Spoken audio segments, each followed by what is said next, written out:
Благодарам, почитувани граѓани, почитувани медиуми. Сите обвинители и истражителите од специјалното јавно обвинителство, кои биле дел од злосторничкото здружение и кои цицале народни пари, да си дадат оставки за да не ја попречуваат истрагата за парите кои ги цицале од СЈО, а тоа се пари на граѓаните.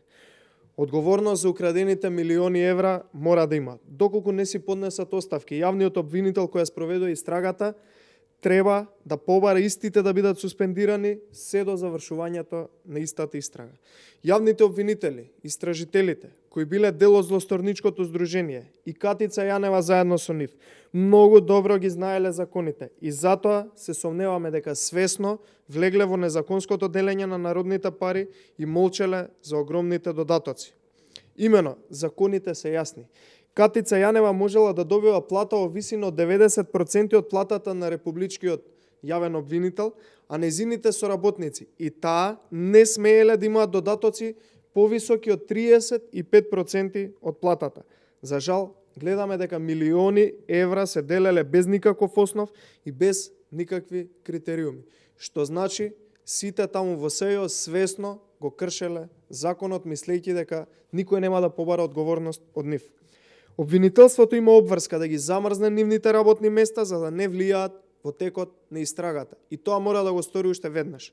Злосторничкото здружение, наречено СЈО, а составено од блиски луѓе на СДСМ и ЗАЕВ, кои рекетираа и трошеа наши народни пари на граѓаните, за плати, хонорари и додатоци околу нив, потрошиле неколку милиони евра. Без никаква основа се делеле хонорари на обвинители, народнините на функционерите вработени од СДСМ во СЈО и на многу други функционери на СДСМ од власта.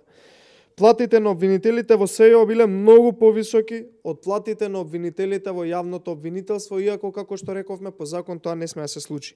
Замислете, се јави повикан да реагира за земените 40.000 евра од СЈО командантот на единицата Алфи од МВР, Примислав Димовски. Примислав Димовски, наместо да дава емотивни и срцепарателни изјави за неговата работа во СЈО и за земените 40.000 евра, народни пари нормално, надвор од платата, може да одговори на неколку прашања поврзани со случајот рекет кој што е вмешано и СЈО.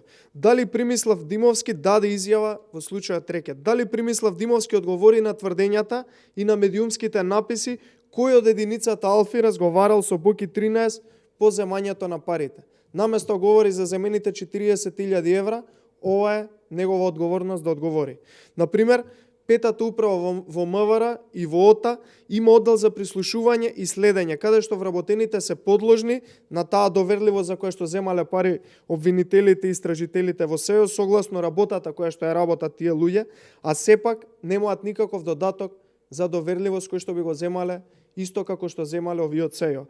Исто како и докторите кои исто така располагаат со сензибилни информации за здравјето на граѓаните и тие не земаат никаков додаток за доверливост, напротив, нивните плати се десетина пати пониски од оние на СЈО.